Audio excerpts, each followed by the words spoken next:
Seja bem-vindo ao podcast Pílulas.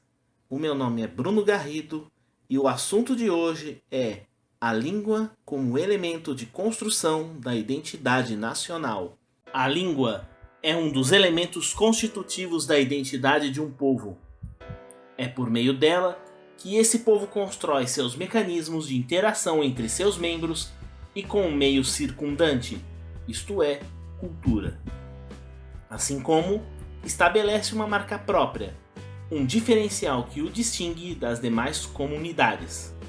Logo, a língua sofre impacto da trajetória histórica de seus falantes, carregando valores, visões de mundo, sentidos diversos, enfim, todo um legado sociocultural a ser transmitido para as gerações futuras e que se configura como um elemento fundamental para a formação das identidades nacionais.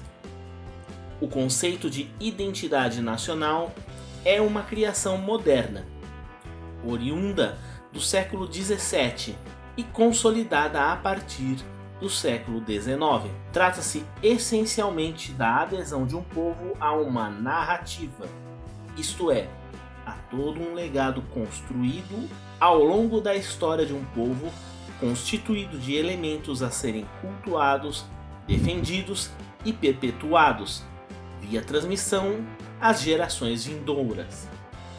Dentre esses elementos, podemos citar grandes personalidades, bandeira, hinos, monumentos, festejos e, com destaque, a língua. Sem a adesão a esse patrimônio comum, não é possível construir um sentimento de nação, de pertencimento a uma totalidade maior, mas prevalecem as identidades locais, múltiplas, fragmentadas e, não raro, conflituosas.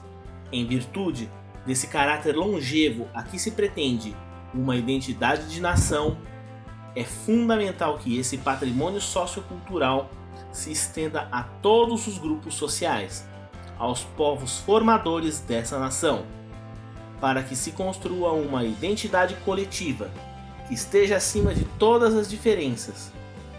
No caso particular do Brasil, a literatura exerceu papel crucial na defesa e na disseminação de valores considerados essenciais para a formação dessa identidade nacional e, assim, buscar uma unidade entre a diversidade.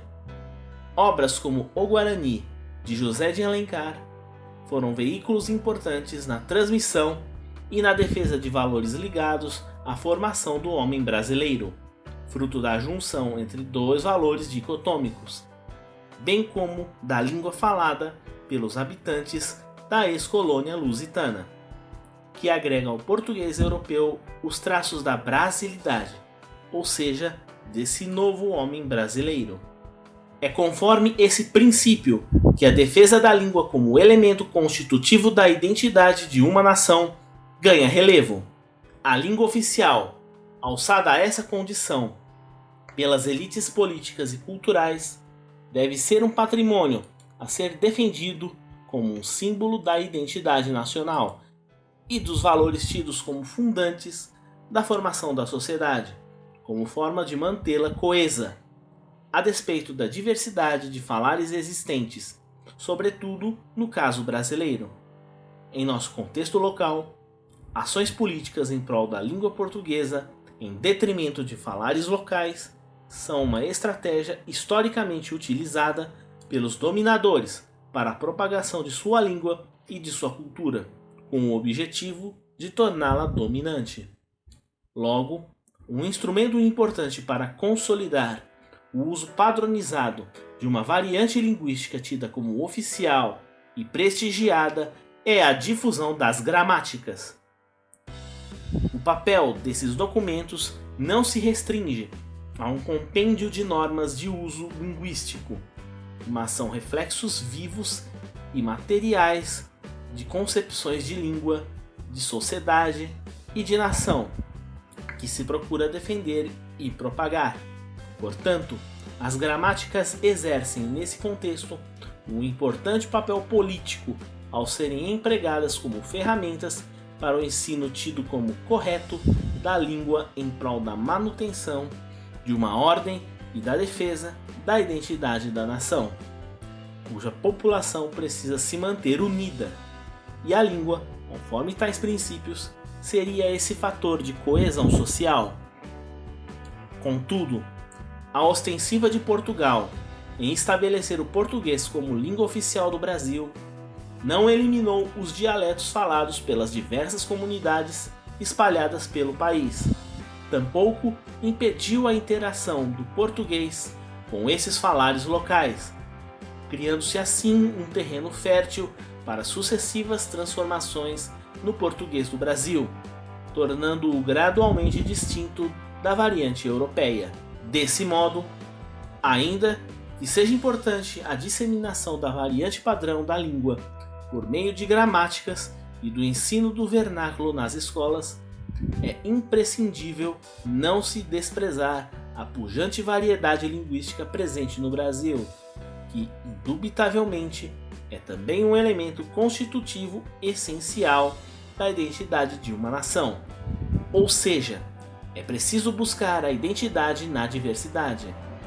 Por isso, é mais compreensível e produtivo que esse conceito de identidade nacional seja reposicionado, destacando como um elemento formador a diversidade sociocultural e linguística existente no país, que faz o Brasil assumir o seu lugar no mundo. E o português brasileiro, nesse meio, também adquire um sabor próprio, distinto da língua falada pelos irmãos portugueses. E aqui termina mais uma edição do podcast Pílulas.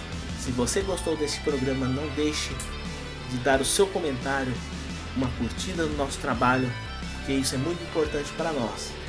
Então, um grande abraço, fique com Deus e até a próxima.